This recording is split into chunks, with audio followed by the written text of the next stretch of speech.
Misfits, welcome to another accidental podcast, and this is all about Gen Con. Post Gen Con wrap up. And as you can see, we bought a few things. Yeah. A couple of things. We're back here somewhere, so we're going to have to move stuff. But, we got a few things. And we're going to tell you all about them. And all about everything we did at Gen Con. Dun, da, da. Is that, can you see enough of us? I think we got to move some I stuff. can see the camera. If the camera can see me, we can see down there. We can see your nose and your eyeballs. Because 12 Rivers is pretty big. So why don't we start off with 12 Rivers? Okay. And that way we can move it and get it out of the way of you. But 12 Rivers, I think we talked about that before Gen Con. We might not have.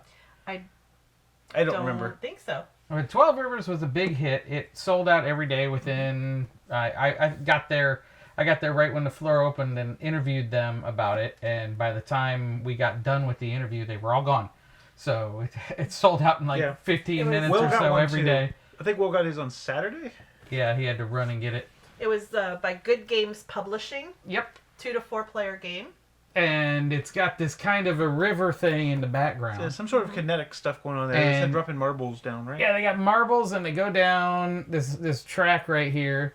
And you kind of put your guys collecting stuff around there, and then you collect the marbles, which are resources, and then you build stuff. Big hit. It was probably, I would say, one of the biggest hits, one of the fastest selling hits on the floor, other than one other, which is also right in front of Dawn. Yes, this one was on my honorable mention. Can you get it without knocking everything out? I got it. But while I was at Direwolf getting Lightning Train, which sold out. Yeah, that was one that got about 200 minutes. people in line every day, and that line went in there. You were at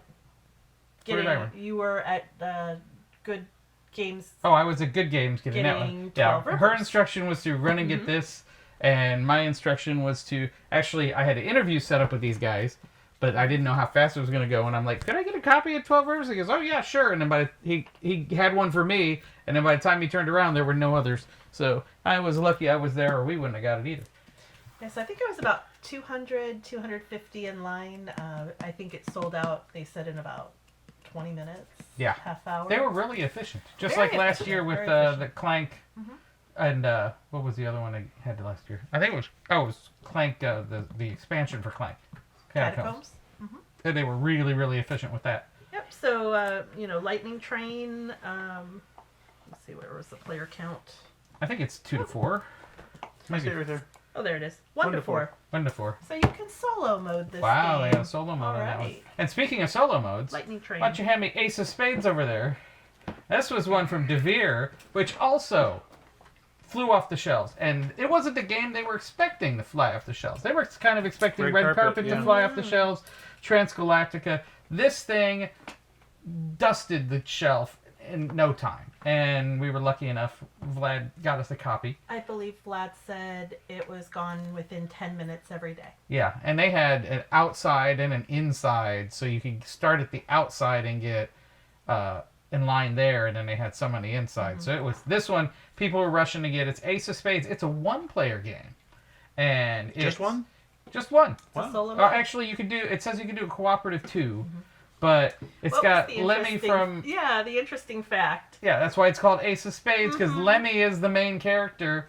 And you can see on the cover art... you probably can't see that well from here, but I'll put it over here in this camera. See, the cover art right here looks kind of like Lemmy. It looks a lot like Lemmy. And it's Ace of Spades. The Ace of Spades! Yes. So that one I can't wait to bust open and play. Set them off the side, right, as we go?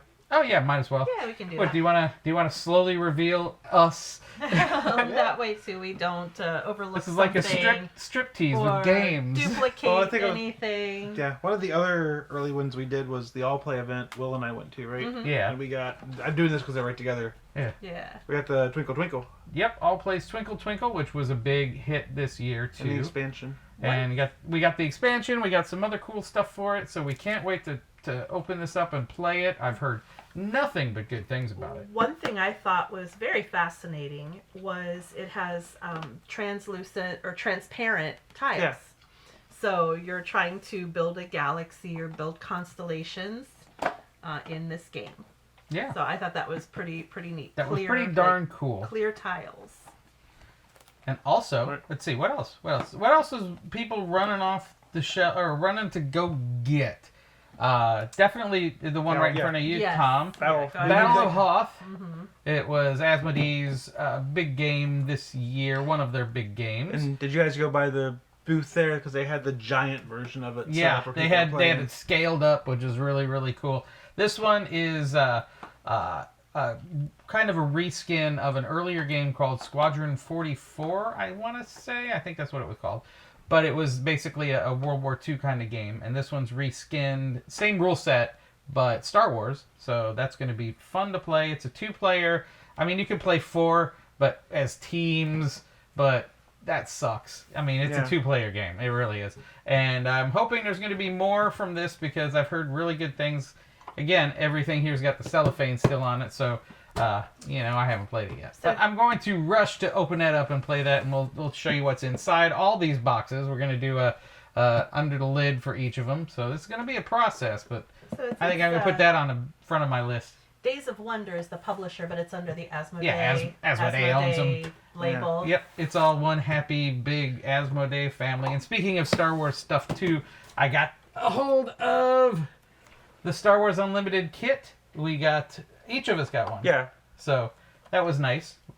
It was much easier than the one last year. Yeah, Yes. let's just say FFG has a much better system than they did last year. It was just click, click, boom, boom, boom, boom, boom, we're in. Done. And granted, it took the second day for us all to get one, but still, it was a much improved system.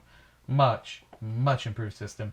Thanks, guys at FFG, for fixing that. Easier process this year. Yes, much appreciated. Probably the same one they use at other I conventions. think it was the same one they use at PAX. Yeah, and then, getting back to Devere, we got Red Carpet, which is a cool game, and you're trying to basically, you're a photographer on the red carpet, and it's like classic Hollywood, so it's got Groucho, it's got Marilyn Monroe, but I don't think they were both, classic at the same time. But it's got all the classic Hollywood characters, and you're trying to move stuff around. You got people in the way of your camera shot and stuff, so you're trying to get the best camera shot, and then you actually take the thing with your phone to score. And I don't know how that works, but Matt was telling me that's how it works, and I'm like, that sounds cool. Yeah, they're saying you're trying to get the picture of the celebrity, but you don't want the picture of their entourage. There's entourage that's there too. Each celebrity has a sponsor. And these little, I don't know if you can see, the little symbols here on the side of the red carpet, they're the sponsor logos. So if you can get a picture of your celebrity with their sponsor, it's more points. Ooh. This was one of the ones on our top 10 list. Yeah, Devere, I think, was, So number 2? yes. Or I forget. Devere was, Red Carpet was on our top 10. It was a 2 to 4 player game. Yeah, so we can't wait to show you that one. Now, since it's in my neighborhood here, because we kind of put these out here, and I made them pretty, but, no really intent in how I put it just trying to out make here. it look nice. Yeah, I was trying to make it look nice. But right in front of me was the game, my honorable mention, the one I wanted to find most was Silos. It was Bitewing Games, and they had a few different games, but this one really spoke to me. You're aliens. You're trying to take over an alien town. You abduct cows. You try to take over the townspeople, and then that sounds awesome. I love it. And it's like set in the 80s, too, so a lot of games are being set in the 80s. Nostalgia. Put that at the top of the list. I'm going to definitely get this one out soon, too. Cool. Well, yeah, you got it. So, what else? What you got in there? What do I got? Well, this is one you Gatsby. Yeah, you got Gatsby. I got Gatsby. I got this one for free at the AEG 30th anniversary event. Yep, 30th anniversary. You can't see my shirt, but my shirt's from it, too. Yeah. I might as well show off this one, too, from All Play, because I got both of these at the event. They were doing bundles of games and had door prizes for people there. And It was one of those, here's a ticket for a chance to win, and his Merchants of number was Andromeda. drawn. And Tom won a bundle. Merchants of Andromeda from All Play, and Gatsby from Pandasaurus. And I didn't win anything.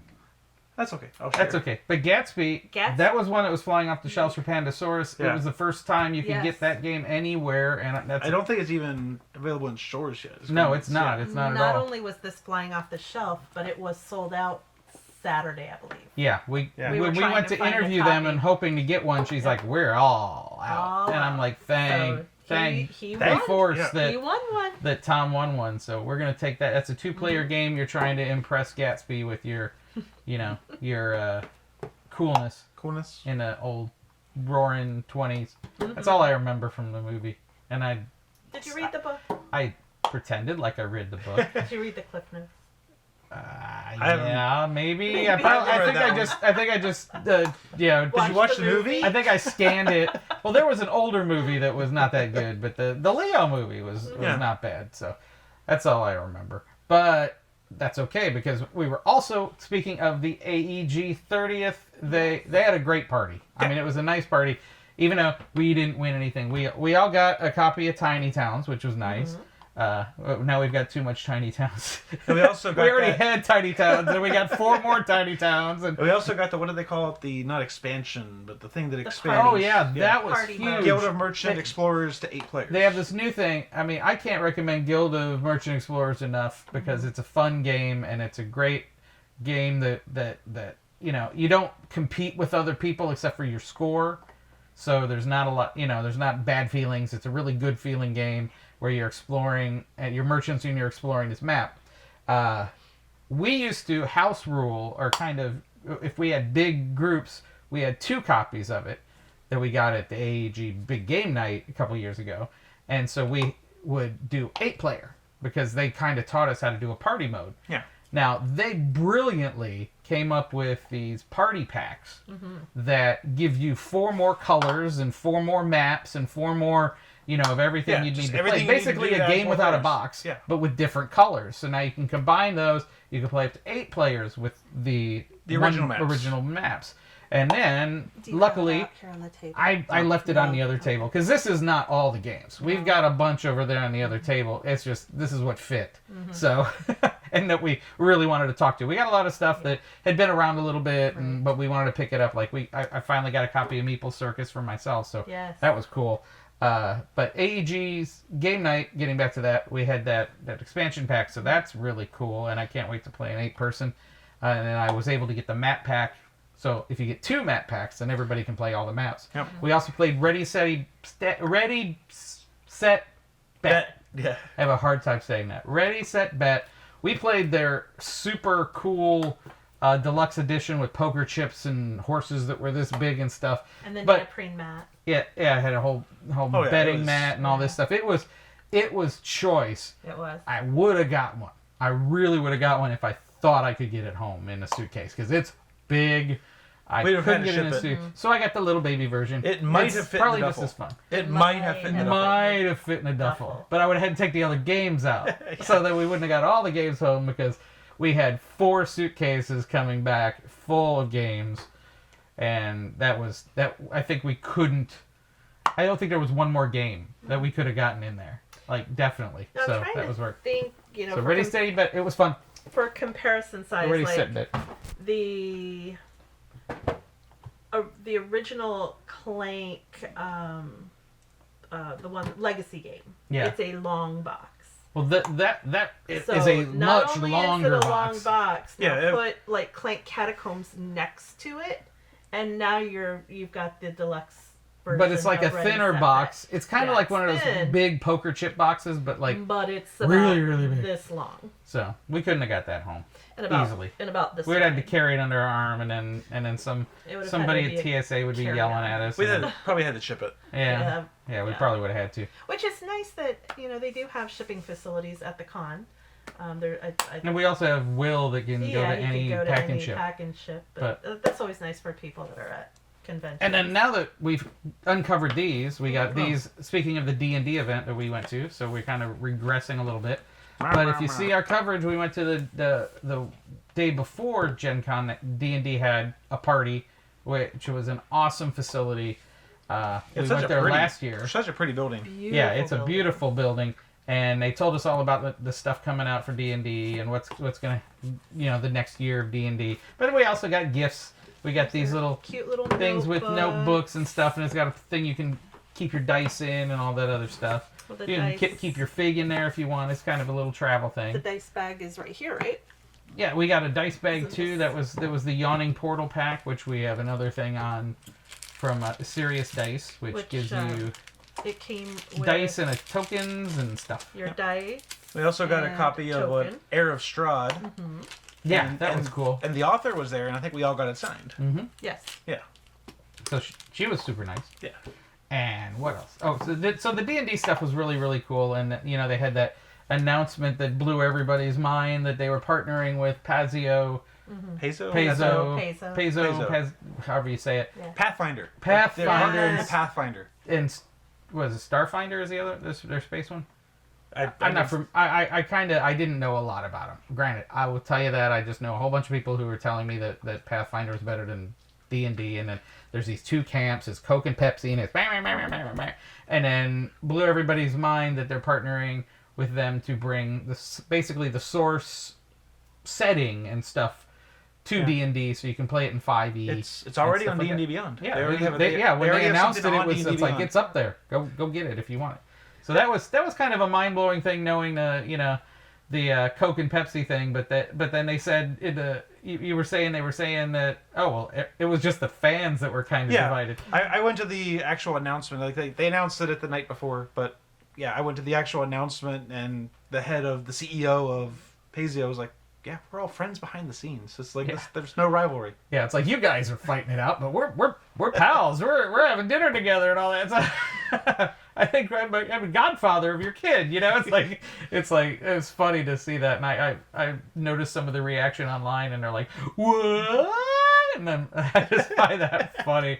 It was great. And again, they did hold it in the same place as they did their 50th anniversary party last year at the Indiana Roof Ballroom. Yeah, I believe. That was the location. It was really cool. It looks like it fell right out of Epcot Center. Gorgeous. It was gorgeous. If we're able to put some still shots in this I don't have video, any or still shots. I have some. Still But watch shots. the video. You can see it in the Oh background. yeah, absolutely. And then we met a lot of cool people there who were partnering with D&D, and we shot some stuff with them. And they're all these videos. They're up on our channel. We got like 30 plus of them. So I think you did 35. something like that. And And you still loaded today, so I might have lost. yeah, count. I You still have might one be that up- premieres tomorrow of Tom playing D&D You with might be able to Will. like 35, 36, Yeah. 'Cause 37. being there at that, they said, "Hey, if anybody wants to play with some of our designers," and we're like, Yes. But I was like triple booked, so we didn't Yeah. get to go. But Tom and Will Yeah, went. Will and I did. She was an amazing DM. I don't remember her name off the top of my head. But Yeah, from the video I saw, and that was only like a very small percentage of it. But it was great that the first encounter we made her laugh so hard she gave everybody inspiration. So that's good. Aw. It seemed like a good group. It really did seem like a good group. You'll be able to see that on Thursday. Yeah. So Thursday. and I won't have this out until late after that. So go back. So and, go back in time and then do the proper time pronouns there. But yeah, it was.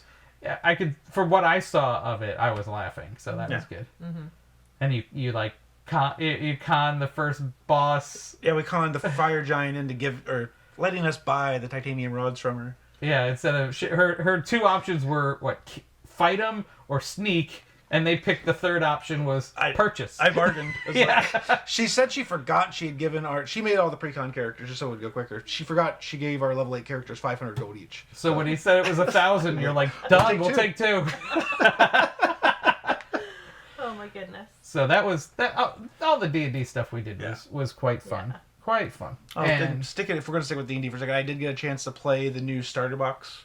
Oh yeah. And it was I don't know if I can recommend it for like veterans of D&D, but if you have friends you're trying to get into D&D, it's absolutely worth it because it almost turns D&D into a board game and teaches people the rules slowly. Oh, that's pretty nice. So, yeah, it's Well, I mean that's why it's a starter box, so you wouldn't. But the other say starter veterans- boxes just like says like, yeah, here's characters, here's the thing, go. But this one actually has like a map. It has tokens for the characters. It has player sheets, which are actually like almost like player boards would be for a board game. Well, that's good because I think part of that too is that some people don't want to get into something like D&D if they're a board game fan, just because they think it's too much to keep track of. It's too much to how does this do this, or how does what's a hit point? I've played games like I can't remember what they were called though, but like your weapon is a card. So if you get a new weapon, you can ditch this card and put a new card down. Yeah. And same thing with the armor, and yeah, it's. So it definitely, I like how they're coming up with an idea of a kind of cross. You know, it's like if you're coming from board games, this will get you into it through a board game point of view. It's the biggest starter box I've seen for D&D. It's pretty. But wasn't it like that? It's like this. Yeah, Yeah. I was hoping we were going to get one in our gift bag, but it's not out until it's not out. September, October. Yeah, they didn't even have them, so that was. I mean, I guess I got spoiled last year when they gave us the player's handbook early. And the shirt, yeah. Yeah. Well, to be fair, that was a day early. It was. Yeah, because they were on sale. They were on sale the next day. Yeah. It was so funny because we got in there and they're like, okay, this is the stuff you can talk about now, and then this is stuff that we can't talk about until this, and we're like, I'm like sitting here going, man, I know this Pathfinder crossover is going to be nuts, but it's not for 2 days. Right? I can't tell anybody. It's embargoed. So that was a little rough, but then, you know, pretty soon after the convention started, I was like, oh wait, it is Friday. We gotta go, Tom. We gotta go to that because it went by like that. Yes. But getting back to games that aren't D&D, some of the other things we were trying to get a hold of is we were trying to get a hold of. We're sinking, which was on our list. Pirate's Dilemma. The ship's sinking. You're all pirates. You're trying to get treasure and get off the boat and fight whatever sunk the boat, like a kraken and stuff. And then if you win, you get all the treasure. But if you die, or if you don't defeat the kraken and the ship sinks, whoever has the least amount of treasure wins because if you have too much treasure, you can't swim and you drown. So I thought that was hilarious. Very cute. That was definitely hilarious. So my goal is going to be not collect any treasure whatsoever, and then sabotage the boat. Right. So that looked really fun, and it was from Lucky Duck Games and their partners. Yes, it says Ludimus Games. So Lucky Duck partners with a whole bunch of developers, and this was cute. 3 to 6 players. Ooh, 6 players. Nice. 3 to 6.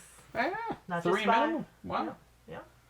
So it looked fun. We didn't get to play it, but it looked fun. We saw it being played. Yeah. And we were there to interview Riza, and we saw it being played. It looked like a whole lot of fun. Yeah, and they had a whole bunch of other stuff. Unfortunately, we couldn't get a copy of some of it because it was sold out so fast. They had the Sims game, which looked really cool. I saw people playing that. Yeah, it was like everybody's like, "Do you have the Sims? Do you have the Sims?" So if they would have had enough, they would have blown the doors out of the place. She said that one sold out as soon as the floor opened as well. People would come in 10-15 minutes. They're gone each day. Yeah, and she said too that they were gone like Friday because it was unexpected that it was going to be such a hit, and you know. So you get game developers that say, "Hey, we think this is going to be a hit. And we're going to bring on 100,000 of these, and then 100 of these, and then for some reason the 100 of those run out the door, just like Ace of Spades." I didn't hear about. I figured it'd be good, but it's in Target right now. The Sims is very popular too. Yeah, but it's in Target right now. It is in Target. So we could go down to Target out on the way home and picked it up, but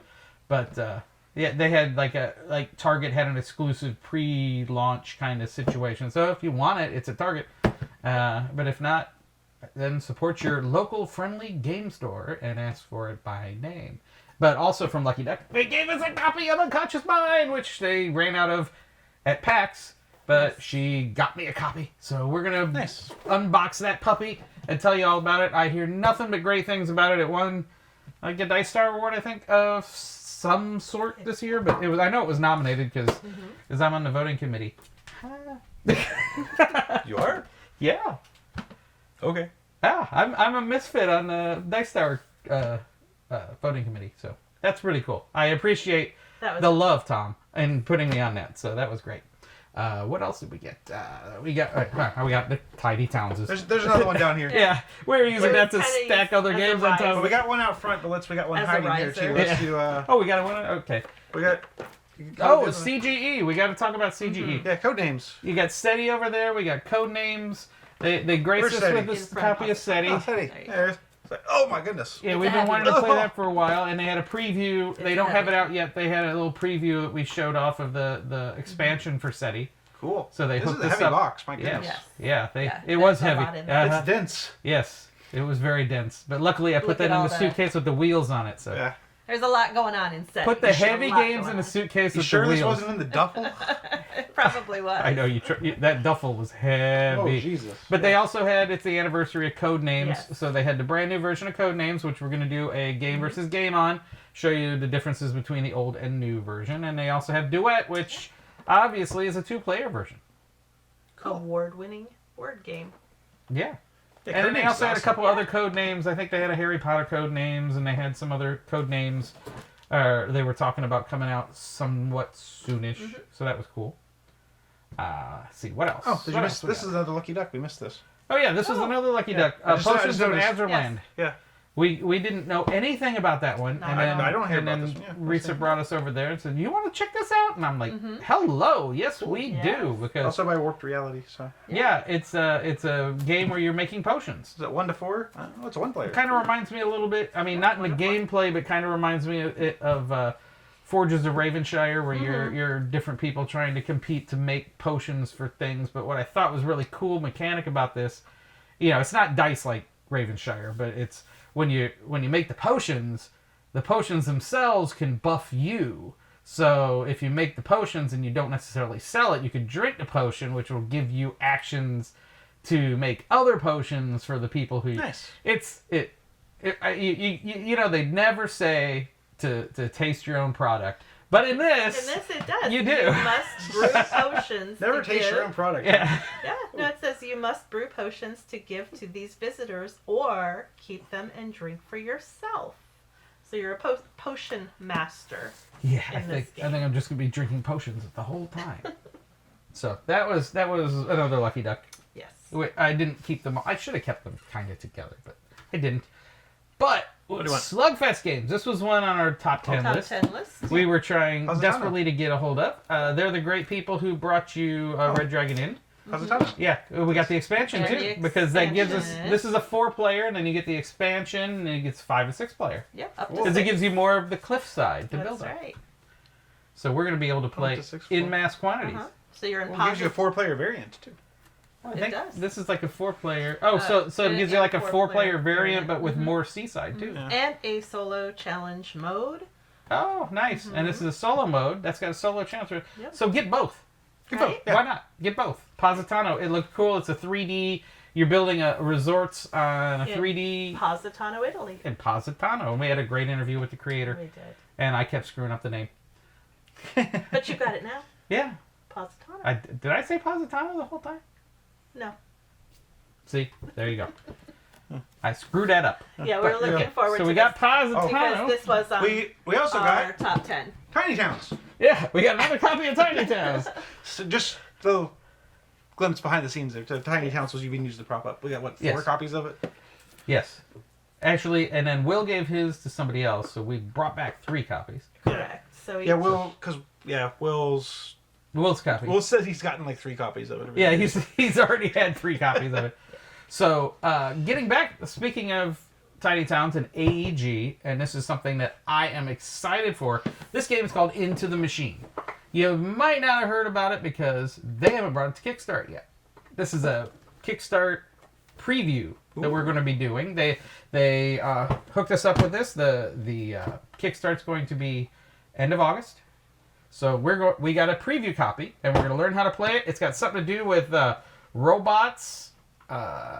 Robots in Disguise. Do robots dream of electric sheep after a long day of manufacturing widgets and thingamabobs, or do they sleep at all? Maybe they break off into teams and hop into the machine to blow off a little steam and race for anodic glory and a chance of upgrading themselves to more skilled bots. So, we're going to tell you a lot more about this because we're going to be doing a Kickstarter preview on it. Thanks, AEG, for having your faith in us and letting us do that. Absolutely. So, that was great. Okay. Oh, So, we're getting down to the smaller box. I can't reach stuff. Yeah, we're getting to where I got a we copy need to of- lean. The Borg Invasion, the expansion for the Star Realm Star Trek edition. We interviewed the guys at Universus. They made this. in partnership with Wise Wizard. And then they also made, they gave me a Boimer Lower Decks deck for Universus, because I've never played it before, so this is this kind of a starter set. But the great thing about Universus is that they've got Teenage Mutant Ninja Turtles coming out, which those cards look really, really cool. They also, basically, they take IPs and create sets to play in their game, and then literally you could play any set versus any set, any card and any card, as long as they follow their deck building rules. But like you could have, Boimer versus Godzilla, and he might win. I don't think it ends well for Boimer. You'd think, but he gets himself out of some scratches. So, but I thought first time I learned about the game, and that was really interesting. And we interviewed a guy who was their marketing person, and he was just like, I've never seen anybody happier to have the job that they have, because it was just like a fantasy come true that he's able to go, hey, I want to make this game, and they say yes, and he goes, All right. oh my God! He said they have like a list on the wall in the office of IPs you'd love to get, and then they're like, oh, these are dream IPs, and then like I forget what IP it was, but like the person who created it was very reclusive, and they didn't think they could get anything out of it, and the guy like offered to do some art for the set, like specifically for the set, and they were just like plop. Okay. They fell on the ground and passed out, and he's like, Push my arm. Yeah. It was like they could not believe it. It's like after the meeting they were all like, "Ah!" and running around like Kermit the Frog going, "Ah!" So I love when you meet people at these conventions that make these games that are just as psyched as we would be if we were making the games. They're all great people. I can't say. Maybe on one hand, people I've met that have been jerks, but I'm sure that they were. Wish I was creative enough to make games, but I'm not. I think eventually there'll be a Misfit label game sometime, somewhere, somehow. Maybe. You never know. Stay tuned. But speaking of other companies that we got to go by, we talked to Danny over at Luna Games. There's been a whole bunch of restructuring and Don't mind me, I'm so stuff tired. recently. With all the restructuring and game companies moving around and all the tariff We've stuff. known And all Danny the, forever, haven't we? But we've known Danny Is that the for a same Danny? while. That's the same Danny. And she's at Luna Games, which is now they've got Yokohama Duel, which she didn't have any extra copies available. We interviewed her last year for another game, which I forget the name of it, but it was a 2-player fun little game that we enjoyed. It'll be in the con coverage at PAX East. Yes. But they hooked us up with Tower Up, or PAX U. They hooked us up with Tower Up, and the big thing was that they got a hold of the rights to Compile when the game company that created Compile went. I'm not going to say. I want to say something, but I want to keep this a family program. It died. Let's just say that it went by the way of the dodo. That's a good way to put it. It went the way of the dodo. Teats up. That's a nicer way of saying it. And they got a hold. They got a hold of Compile, and they reprint because this was a very hard game to get. I've been trying to get Compile for since last Gen Con when it premiered, and I couldn't get it, and I couldn't get it, and I tried to get it, and I tried to get it, and they had another reprint of Compile, so I got a copy of that. I was super excited to be able to get that. So that's what we got from Luna Games, and we got interviews about Yokohama. On the old. I think I felt a sneeze coming. Oh no! Look at the sky. What was that? That was. I forget who used to say that. Oh. He still sneezed anyway. Here, I'll lean up. I can't reach any of this. I'll lean up here. I guess I can reach. Yeah. See, because we got one of our favorites that we wanted to get. To get. A little box here. Widgets Workshop. It made our top 10 list. Yeah. For Phase Shift Games, we did the Kickstarter preview on that, and then we unfortunately had to send it back. But we got it again. Yes. We did. But we had to send it back. Jason hooked us up. We got it. Jason hooked us up, and we were very excited. And it's a cute little mini box game, which honestly, I mean, this thing here, look at the size of this. I mean, look at this. It's so little. This would fit in any stocking. It would fit in. You can't beat this, and the price point is amazing on this. Yes. and it's just a fun on a bundle game. And And now I've got to look into getting those plungers, so that you can. that's cheating. pick You them got to up. do it with your You gotta do it with your finger. You finger. got to get it out with your finger. That's the whole point. Is when you dump them out there and you got to get them on your finger and pull them out. That's the whole point of the game. But get it. It's Widgets Workshop and it's a Absolutely blast. cute. Kids would love it. You can carry it anywhere in your pocket. You're building I'm- robots. I'm an Yeah. elementary school teacher. I feel probably down to about first, second grade would really understand it and be able to play. Yeah, I liked it. I liked it a lot. What you got there? What's this? Yes.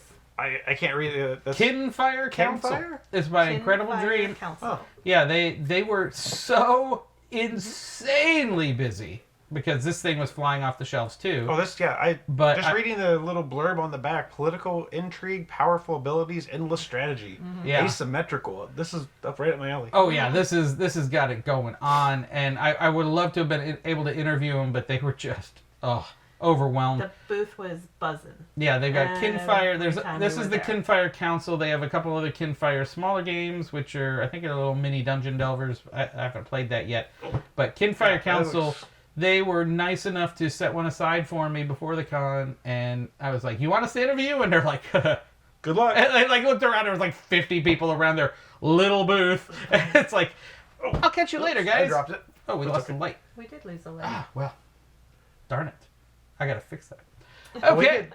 So, also speaking of game people or people that we knew that we interviewed again, we talked about tag team, and we got a great pregame of it. Dawn played, and it's a fun little 2-person battler that it's got all the characters in it have their own abilities, and then all you gotta do is like knock out one of your 2 other players or others, and it's a kind of a deck builder, or not kind of, it's a deck builder, but then you got to keep the deck in a certain order. When you add more cards, you can only add them in certain spots, so there's some strategy. Like if you see somebody, their first card they come out is going to be a hit, you might want to put a shield there to block it, but then if they know you're gonna, it was fun, and I believe can't wait this to bust it was, open. By Hachette. Yeah, this is a right? Hachette game. Hachette. Mm-hmm. And so we got to play this a little bit, and we got to do a great interview. And I have to say, and this was very popular at the con too, and I can't wait to play it. And I believe she said it plays pretty quick, 20 minutes. Oh, yeah, And if we that. were halfway through with our round. Yeah, We could have finished off we could have finished off the round, but we had she an was running out of interview time. scheduled, Yeah, well, and she we was had running out of A time. cut time, we had to be out. But that was great. Mm-hmm. It was fun. Yeah, we got Up or Down by Capstone too. Yeah, That was big. Didn't we see somebody playing this at the airport on the way home? Airport Yeah. on the way home. While we were getting the Shake Shack. Yes. yeah. Yep, they pulled it right out, set it up on their table. They were playing in the airport. So we So can't wait to play that one. Didn't know much about it before we got there, but it looked fun. I saw a lot of people with this one, so it must have been pretty popular. Yeah. So- Awesome. So that's a little game. Speaking of other little games that are pretty popular, we got Lunar Skyline, which, we've Was on our top 10. we've been working with Dead Alive Games for a while on some of their other games. We've got Lunar Rush over here, and this is a trick-taking game that's supposed to be a little different because you have multiple suits on the cards, so it adds a little jazz to There's it. a little And- spiciness. Yes, and it looks good. The cards on this are so nice. The artwork on it is so nice. But it's set in the Lunar Rush. Timeline. Well, their IP. Their spear. But this is a trick-taking game, which is supposed to be a whole lot of fun. And we also got a preview. He had a preview copy of the expansion for Lunar Rush, which I was like, got to preview that a little bit, and that looked really, really cool. So we really appreciate Dead Alive Games, doing the interview and then hooking us up with some shots of the prototype. So that was really nice. We loved that. So I didn't know they were coming out with a new version of No Thanks, because I have No Thanks, and I think we played it. Yeah, We have. but This this has got a twist to it. Yeah, and I think I was talking to one of the guys at the booth about this because I knew you had it and didn't want to get a second copy. But he said this is really big in the UK, and Oh yeah, the UK scores differently than how the U.S. scores, and so they wanted to try. I don't That's remember. interesting. I don't remember exactly how it worked, Wow. but they wanted to unify the scoring system so that everybody played the same. They didn't tell me about that in the interview. Yeah, I don't remember. Maybe it was just some random guy It might who have knows the been a game. No, random- it might have just been guy. a random dude. Like a random But fact, but one Yeah. big thing about this too is it's got a whole different. It's not just your normal no thanks, which you can play normal no thanks with it. But what you've got now is that there's an expansion in it, and it's an expansion, and we give you more details on our interview with Alex. But it adds a lot of spiciness to it. So if you want to play your normal no thanks, which a lot of people just love and will play it all day long, but this adds a little bit of extra and little extra rules and little extra stuff. So I definitely, if you're a no thanks fan, you probably want to pick this up. Unless you're a purist, then you probably won't be very happy. But you have the choice, and these have nice cards in it, and all the tokens you're gonna need and all that Yes. stuff. By Amigo. By Amigo Games, are my first game developer that I made friends with. That's right, it Yeah. was. Back in the day. Back in the day. What's doing next? All the boxes are over here. Oh, we got another Pandasaurus game over here. Which one? It, Oh, this one got beasts. Yeah, See. this is also a kind of it's a cooperative card game, and the artwork on this is really pretty, but you're trying to cooperatively get rid of all your cards, and you have to, when you put them down, they have to be a bigger number, so you got to make sure that it goes in the left column or the right column. But if you're like putting it in the left column and you're putting a 4 there and you had a 2, you got to do it before it gets to be 100. Yes. So it's like, it's The object strategic. is to run out your deck. Run out your deck before it gets to be 100. Mm-hmm. So that was very interesting. Yes. But I can't wait to play this because this is very pretty. One thing we did notice this year, card games are making a huge debut. Yeah, it might have been. I don't know if it might have been the tariff situation or anything that might have nudged that in that direction. But there was definitely a lot more card games this year than I'm this year used with to. card games, or card games that are coming out that were prototypes, Hmm. or that they were previewed. It's got to be something to do with all the tariffs and the manufacturing and all we that. we happened to pick up on that there were many more card games this year. Which This game is cool. Changed my mind. Yes. I can't change your mind. It's funny. Basically, this is a party game, and they have 2 versions: one for families and one for Not families. deviant people like us. But we are family. yeah, and just a weird kind of family.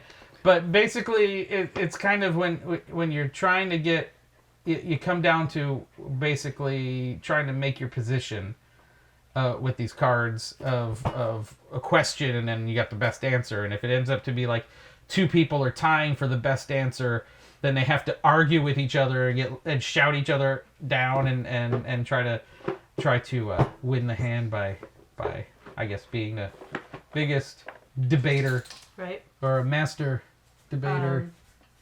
Change My Mind is all about ranking the best and worst while persuading players why your opinion is right. Yeah. Another card game. So Yes. that's why So this is going to be in the Where the Party Where At the segment Party when At. we go to play it. Yes. And Vegas Surf was also one that I was looking for. It was a little card game. I'll play. I was like, It's I all couldn't see play. who did it. It's a little card game, and it was to do something with Vegas. So I said, "Yeah, I want to get this." Huh. I don't know anything else more about it, but I got it.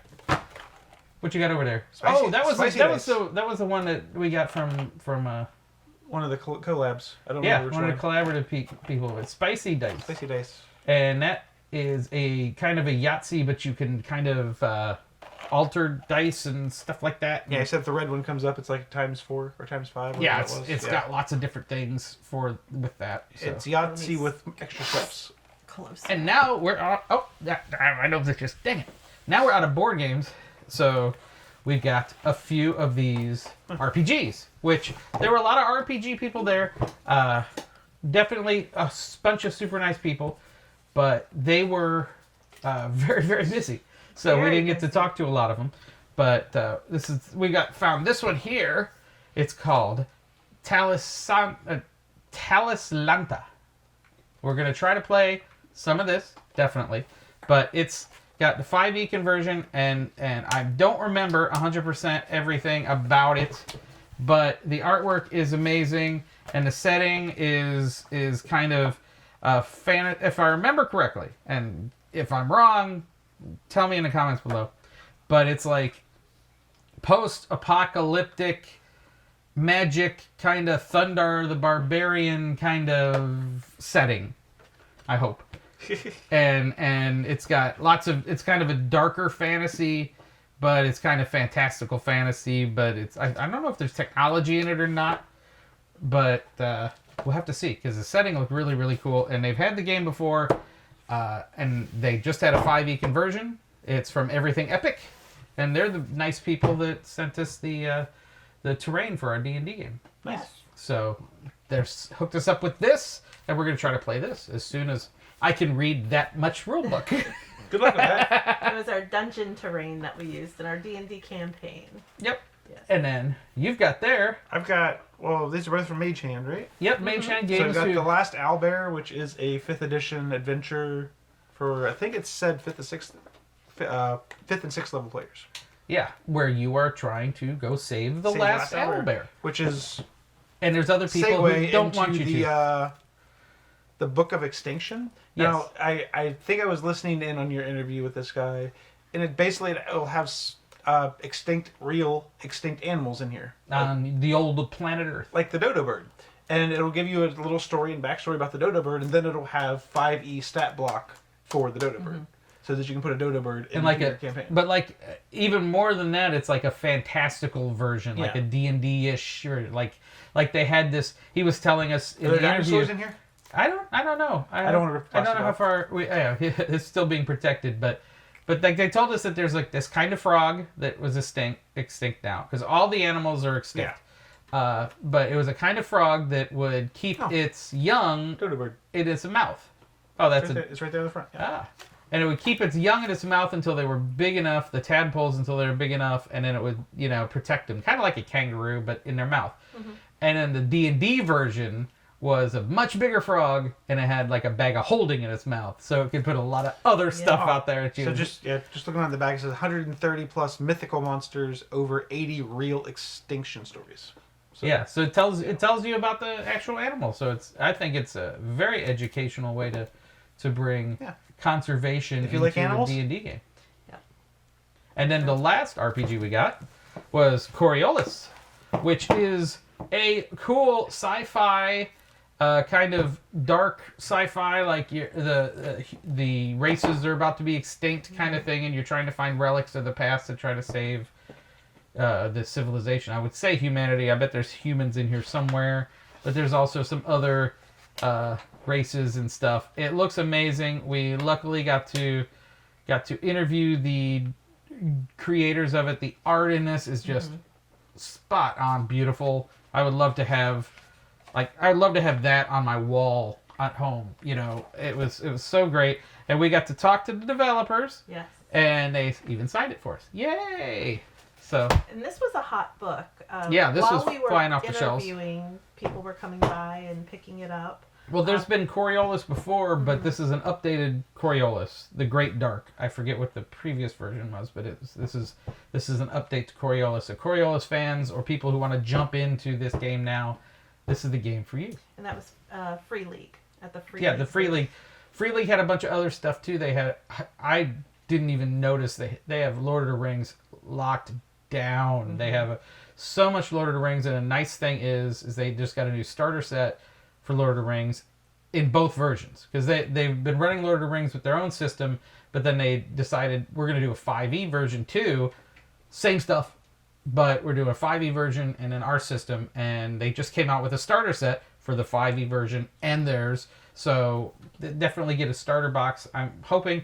They were saying they were going to try to send us one of each so we can do unboxings of and show you what's in them. So we're hopefully going to get that fairly soon. Hopefully. And then the last things that are left on the table is our little tap handles for Sun King. I noticed this one is not in the shot. It's so- not in it's the not in the shot, and It the is Wii not. Mac one's It over is there, not yeah. in the Yeah, shot. there we go. So we got our, if you see on our video, we've got a tour of the Sun King Brewery, which we want to thank everybody over there at Sun Yes. King a couple hundred more times. Yeah, But- that was amazing. We got to do the tour, and we were probably the first outside human beings to try the new Gen Con beer. The apple cider. Yes, it was. Fantastic. It was very good. I enjoyed it. It was like nice, light, refreshing. Yeah, they said they had sent it appley. out to different places, but they weren't allowed to tap it until the next day. Yeah, That's right. so they tapped a keg for us, and it was so good. And I drank about 8 or 9 more of those before the con was over. At least, that's a healthy number. I tried a little bit of everything though, so Yeah, I was. So we got a video, Trying a little one or short two video different that we did on the tour, and then I'm going to, after all this is said and done, put the full tour, because it was just snippets of the tour. And it's very educational. I have to say, I've been on many tours as a teacher. I've gone to many field trips. Our tour guide was awesome. Tour guide, exceptional. And we got to taste some best stuff tour from their guide ever. secret Very reserves. detailed, very informative. see all their barrels. Yeah, Mhm. that was cool. So Sun King Brewery, asked for it by name. Yeah. And they're not an official sponsor, but they're close enough because they gave us a whole bunch Well, of. they gave us stuff. Right? Free They beer. kind of. And we're lucky enough to They gave us have- free beer and they gave us some sunglasses, and yeah, we're I guess we could call it sponsored now. We're lucky to have a Sun King in Sarasota, so we Yeah. can locally go and not have to wait a full year. to And go if you're back. ever in the Indianapolis airport, they've got a Sun King location there too. So if you just happen to pass through and you got a connecting flight, Yeah, it's in you're B hooked terminal. up. Yep. Terminal B. That's We right. went there too. We Yep. did. And that was the last apple cider that I got. Mhm. I could have gotten another one. You could have. I should have. But they don't like you to take it out of a little area, those airport. But we people. went to the tap then after that, so. Yeah. Yeah. Well, we didn't think we had enough time before the flight, and they delayed us a little, so Yeah. it's time for another beer. You know, delays happen. Did we ever find out why that flight was delayed, by the way? I don't ask. They It was don't just- tell. We get to the gate and the plane wasn't there. So, Well, and they got we- lost. They that got had- lost it on the wasn't way. delayed by a it lot. wasn't delayed by a No, lot. no. Because it kind of pulled up and then they had to get everybody off and refuel. And I'd say that was our the luggage quickest turnaround I Oh, had yeah. seen. They It was just- literally the It last was. person was off. They were putting the first on. person It on. was. They probably just had they probably people just got to the pre-lined end of the up. plane and with Febreze and went, shh, okay, everybody get on. They And then we landed, and they had to turn around immediately and fly back to Indianapolis. they Yeah. did. So we were late, and then it's like, phew, and then They were getting us off the plane so that they could do their late flight back to Indianapolis. Yeah. So we've shown you Yeah. all of our games. So now I All guess of we them? get. Well, I mean, all of the ones that I put on the Yeah. table. I'm not going to get the extras Yes. because these were the newer games. We got some stuff. We got some nice gifts from other people, but they were older titles that have been out a bit. So Yeah. we didn't put them in the featured area. Mm-hmm. Except for Tiny Towns, because we use it to stack other games. You say Sonic Tiny Towns? Yeah. Yeah, I can get it back. Anybody need a copy of Tiny Towns? Anybody need a copy of Tiny Towns?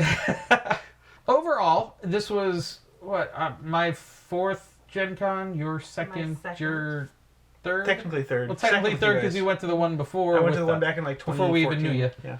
But compared to all the other Gen Cons, I must say it seemed a little less Crowded? nuts. It was definitely less nuts. But literally, it set records. It set more It did. records than any previous Gen Con. Now, did they take the con into areas where it wasn't before? Because I know whenever I first went back in like 2014, Lucas Oil was not utilized at all. Yeah, Lucas Oil It's was like- packed. Yeah, it was. That's where they had all the card, or a lot of the card tournaments like Magic and. Yeah, and they also had a lot of. I think that helped because they did move a lot of the card tourneys this year to Lucas Oil, but they also didn't. They had a whole lot of open, more space at Lucas Oil that they used more efficiently, but it took a lot more people out of that side hall next to the where everybody plays other stuff. Yeah. And it expanded. It seemed like they had more tables of demo games there, like the demos there. So they didn't have so much demos on the floor. So a lot of the space on the floor was more towards retail and kind of seeing it. So funny thing was, Friday was probably the lightest day. Oh, no. Or Saturday. No. Saturday. So you guys were playing your Star Wars tournament Friday. I was on the floor and I knew it was sold out. All days were sold out. And I thought, wow, if it's this busy Friday, Saturday's going to be crazy because And it wasn't. traditionally it's the busiest day of a con. It wasn't any worse than Friday. So No, it was lighter on the floor. Literally walking. There's a term for it, but family show. You know, you're watching the person in front of you because you'll end up right on top of them if they stop, and people turning. That's and my phrase. You're just I know. shoulder tight. And I thought, my gosh, if this is what it's like today, tomorrow's gonna be There crazy. were But areas it that were like that. Though. wasn't. Yeah. And I did a little digging, and I was asking a few people. They took more of the tournaments and put them at the hotels. Yeah. So the We did surrounding notice that, like Dungeons and Dragons So had much of it was. things off-site. Some of the card games, Magic, some of the like Pokemon, they had them off-site at some of the hotels that are just like right across the street. oh yeah, just across So it across took, it one took of the them streets. out of the gaming area in the convention center where you guys played your Star Wars tournament Mm-hmm. and put them out, kind of spread people out during those traditional times when you would play those games. Yeah, and I think it helped so too it opened that the floor. yeah that the people were kind of The sales diverted to floor. other things. Mhm. So it made the sales floor a lot less cramped than it was last year. That and I mean they didn't have the carts. They had the no cart rule. There was the no car. There's so helped a many lot. people no were like, wagon. well, nobody should have backpacks either. It's like, come on, the backpack is this far back off of somebody's back, and the only people who are, you know, just they got to be a little more aware of their spacing and Yeah, more you can't considerate. just But there turn was around also and people whip who like somebody. walked right into our backpack. And it was like, Yeah. watch where you're walking, dudes. And I'll tell you one thing: if you're going through the middle lanes, not the normal rows, but the middle lanes, and you stop like an idiot and start going, realize there's 50 people behind you following you trying to get to another row. So those lanes, pretend it's an interstate. Don't go. Don't stop in the middle of the interstate. And there was like people in the rows where it was like 6 people standing in a circle talking. It's like, come on, people, really. But Did you notice the garbage cans? And the garbage middle cans of in the middle of the rows. intersection? put In the Gen middle Con, of put an the garbage cans at the intersection. ends. How about that? Put them at the ends. Just put them at the not in the traffic lanes. Put them at the end because we're all walking, and then suddenly, oh, we gotta go around. Somebody jets off to the side and you smack into a garbage can. Yeah, it's ridiculous, and all those garbage cans are barely full of anything because you're not walking around on the floor with pizzas. No. You're not gonna, yeah. Put them at the ends. Yeah. Or rows. Yeah. Power tip for you guys. Yeah, so sold out all 4 days. Thursday was a pretty decent volume of people. Friday, in my opinion, on the sales Friday floor seemed like the floor was a mess. busiest. Yeah. Saturday, when we were interviewing was some much of our easier. vendors, they were surprised that it wasn't as busy as Friday. But then we kind of found out that those things. Well, that and I really think Friday, like Thursday tends to be the day that people can't get out of work until later. Mm-hmm. So morning Thursday is probably your easiest time, or late Sunday, but then you're running out of time because they close at 4. But like Friday, I think it was when everybody was like, I gotta rush, I gotta get this, and like there was a lot more people on the floor trying to get exactly what they were looking for, and especially because like if they saw it on Thursday and they ran out on Thursday, they were crazy at 10 a.m. on Friday trying to rush and get in there. Or people that can't get off work Thursday and they come into town on Friday, and then they're picking up their con passes Friday. They're hitting the floor that day as well. And that, and I think too, and Gen Con does this, and a lot of and PAX does this. They have this line for the floor, and they open up one set of doors, and then that line goes through, and then they open all the damn doors. Just if there's a door to that floor, open them all at the same time, because having everybody come through one bottleneck is insane. It's absolutely insane. Maybe 3 entrances, but like when they're fully open, they've got 1, 2, 3, 4, 5, At least 6 6 banks of doors. At 6 least or 6 7. banks of doors. Mm-hmm. There's ones on the far end by 100 that they had shut for some stupid reason this year, but have every door open the whole time, and the flow's much better. And when when the con starts, you don't see people getting tramped over and run over, trying to get to the other side of the con for a game, it's just crazy. So Even though they do make the announcement, no pushing, no shoving, do Yeah, not they- use the person in do front not of you stab as the a person in leapfrog. front of you. Do not But stomp there on were- people's heads. Yeah, But there's it's still, kids there, and I Still saw happens. yeah. some I mean, get especially last year with the tripped in bush. Great Lorcana Stampede yes. incident. Yeah, the Yeah. Great That was last Lorcana year? riot. Last year was our Lorcana I think it was 2 riot. years ago. Or maybe 2 years I ago. wasn't there for the Great Lorcana Oh, Stampede. okay, that was 2 years ago. Yeah, I was The not Great there either. Lorcana It was riots. 2 years ago. It was But 2 years yeah, ago. it was, and that was crazy. You couldn't get to the Ravensburger. But people forget that booth, there's little period. children there. Yeah. You know, there's older people that have mobility issues that can't walk as fast. And So I was if- seeing them get pushed in. In all honesty, if the Open the people who wanted doors. to rush to the Open floor, the doors. they should have a sign on here saying, if you want to go to the first 6 rows, go to this door. Line up here. If you want to go to the next to each row, so that way, open all the doors, and if somebody wants to get to the Direwolf booth right away, they're in the last line. Open it up. They're right there by the Direwolf booth, and you're not causing a stampede. You're not causing people to get all jammed through one set of doors at the beginning. Whoever thinks that's a good idea needs to be trampled by everybody trying to get through the doors. There might be rules and regulations that we're unaware of. No, that's- in my opinion, I feel it's a fire code issue that you only have one way in and But that's one way out. that's how the Who concert in Cincinnati had all those people trampled. Was Well, everybody was coming through the gates, Again, one gate at the safety same time. issue. So anybody who remembers that, which is probably nobody who's watching this video, but yeah, it's like if you have everybody channeled through one gate, it's worse. So have just it open, just bing, every door opens, nobody's stressed, everybody's in there. So Well, let's like positives. yeah, positives. What? Big positive, and we didn't have any other games on this table because we didn't get them at Gen Con. But Ivy Studio had such a nice booth and such a nice room. The room was. That gorgeous. room was gorgeous. Yeah. And it they came had together very nicely. they had the 3 card games that they were doing, Graft, Time to Panic, and of Fate. Something of Fate. Failed Fate? No. Pillars of Fate. Pillars of Fate. Pillars yes. of Fate. Yeah. There's so many fates, hard to keep straight. They had those 3 card games, and then they had, for the first time anywhere in the whole wide world, Brink. They were actually able to get it off a boat and get it to Gen Con.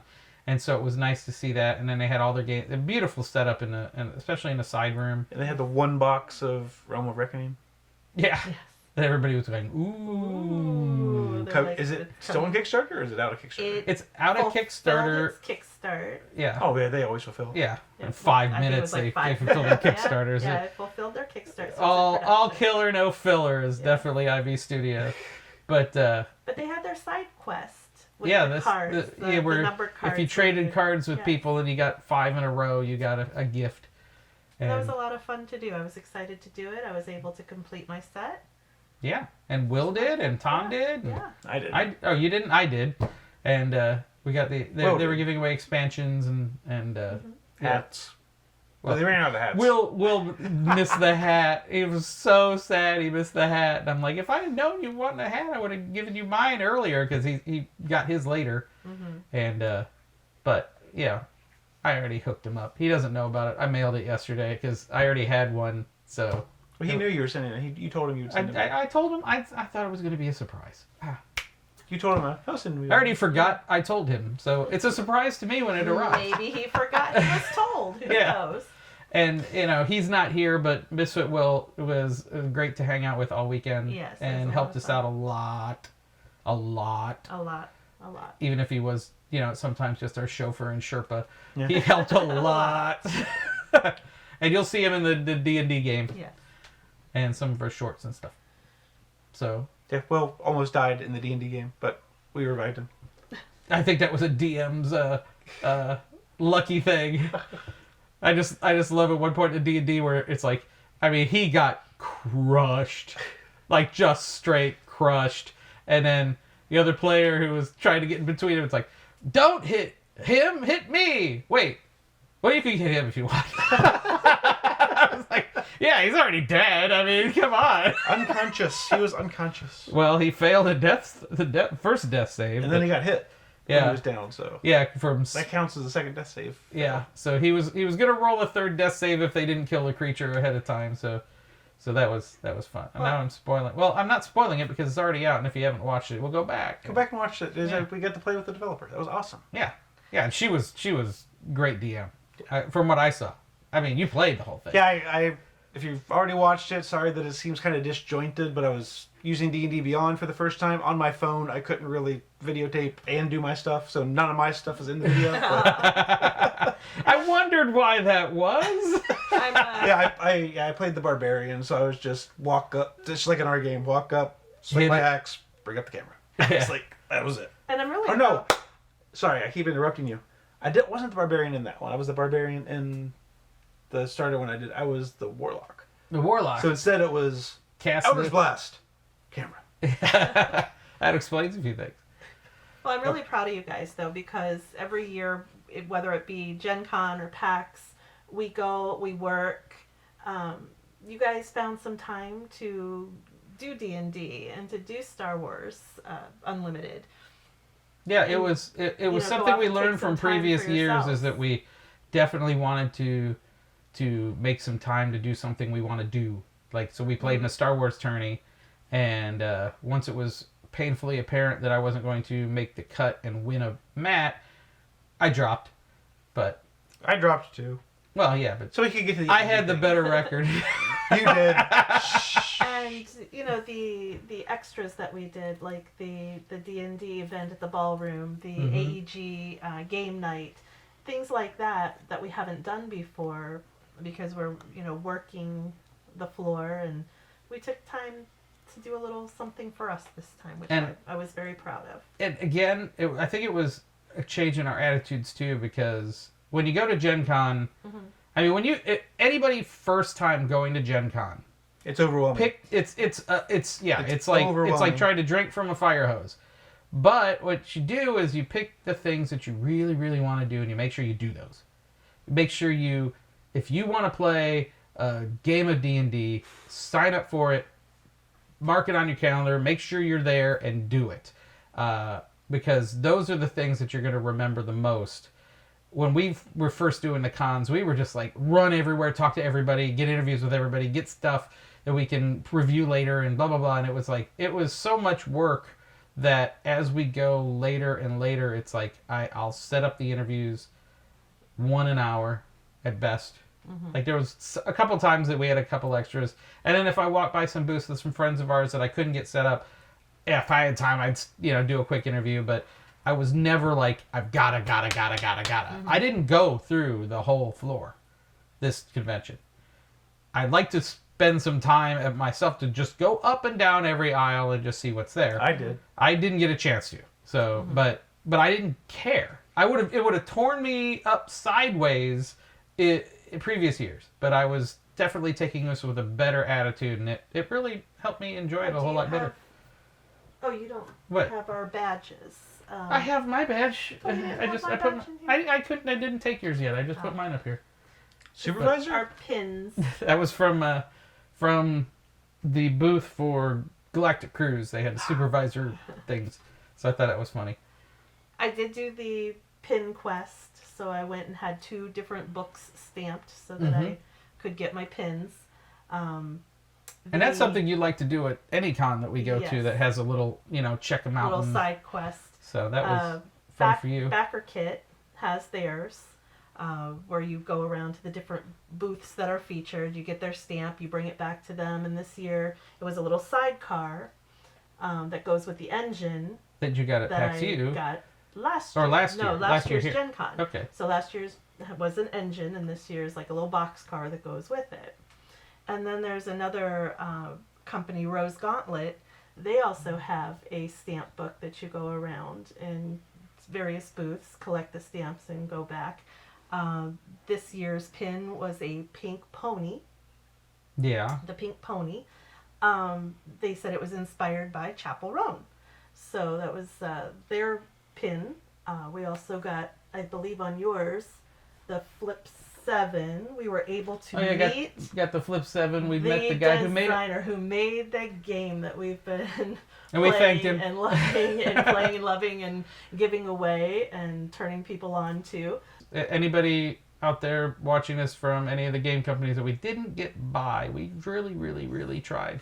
Everybody, I really, really, really tried. And then, like, there was a couple we were supposed to swing by on Sunday that I didn't get in the calendar right, and unfortunately couldn't get to. But, you know, you don't get everything you get to do at Gen Con. It's impossible to do everything at Gen impossible Con. to do everything. And definitely, if you're going to Gen Con for the first time, don't think you're going to do everything on your list. Just prioritize what you really, really want to do, what memories you want to make, and do that, because everything else is a lot. But we definitely want to thank everyone we got to meet, see again. It was great to see Vlad. Yeah, we great weren't sure to we were see gonna see Vlad. Vlad. We didn't know if he was going to be there, so it was awesome to see Vlad again. Even though we didn't get to say bye officially because he wasn't there at the time. I didn't even barely get to say hi. I gave him a fist bump and said I'll come back later because he was so busy. Yeah, he said he was in charge of keeping all the people in his booth happy. So like if they said, oh, I really, really want to get a copy of Lightning Train, but I can't leave the booth, and he'd be like, I'm on it. But it's like, oh, I really, really want to get this. I got you. And it gave Vlad an excuse to be able to go and talk to people he already knew. So yeah, he was demoing when I was there. So. Yeah. But not only did we get to meet new people that we haven't met before and run into old friends, but we also went to a content creator event where we got to meet other content creators and feature some of their stories on the channel. I think you featured 3 of them already. Our meetups. So it's that was nice. And then we had a couple other after parties and stuff, like with All Play and Asmodee, and the All Play one was a better party than the Asmodee one. Yours lasted what, 10 minutes? It could have lasted longer, but they didn't have free drinks like yours did. One, but the other one was they didn't have free food. It was a very small room, and they had turned on the air conditioning and they had center so that it hadn't ramped up yet. Yeah, and they had at each table, like it was room full of tables, and each table had a different game, and people around it trying to explain what the games are.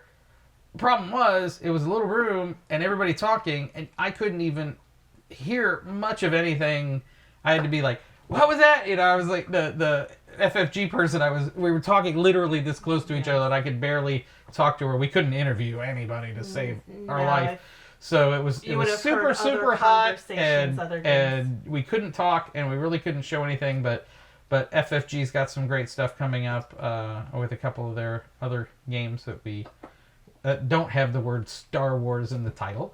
I forget all the stuff that they told us about, but then they had a demo of Hoth on this table. It's because it was all Asmodee's stuff, and we just couldn't hear for anything, and it was hot, and they didn't have free booze, so we picked the wrong party to go to.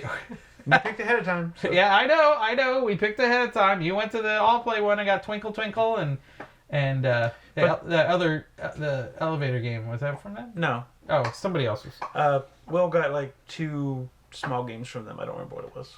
Okay. Maybe it was that one. I don't remember. No, FFG can't control the climate. Oh no. Next year when Asmodee, next time when you guys go do that, pick a different room, pick a bigger room, then the anything. lady at All Play did say their event was going to be very... bigger next year. The what? The All Play party is going to be bigger next year. Oh, cool. Because like I said, you guys wanted to come over and join us, but there wasn't room. Oh, yeah. They had a 25-person wait list. Yeah, so. And they had part of a restaurant, so it was like but we were just going to go sit at the bar of the normal restaurant, but it was still packed, so we went to another bar. The one that we went to, that's to the success of them. They packed so many people in that room. A bigger room, yes, but, the room that they were in, that was successful for them. They packed it. They packed that room. Yeah. They can't control the air conditioning, though. Yeah. And with body heat and that many people. Yeah, it was getting to be a bit much. Yeah. But it was still great to be able to find out about all the games and meet the people and met the new marketing person for FFG, and she was awesome the whole weekend. It was great because we got to see her a few other times during the con. And cool. Great person. I can't wait to do more stuff with them, and I think we're now just kind of running out of steam like the Sunday at Gen Con. A little longer than a few minutes later.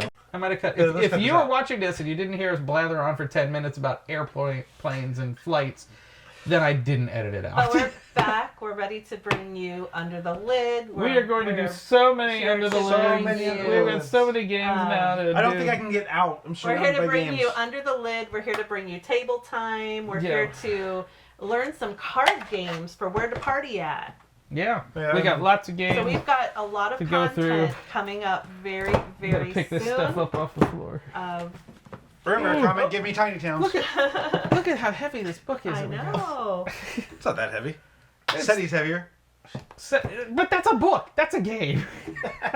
Oh, and the trick to books is put them in your carry-on because they do weigh a ton. It will load your suitcase down. So Yep. Yeah, because that book is heavier than half these games. Yeah. So. Sorry. So that is the trick. Put books I'm in building your my stack carry-on. again so I can get out. Yeah. Also have a spring I thought you were trying to scale. hide behind everything now. We and have a then. spring scale that weighs our baggage before we get to the airport. That's also I literally a couldn't tip. get out without it. But this was beside me. Yeah. So Yeah, That is and I also got a a pile over here because if I got up, it would topple over.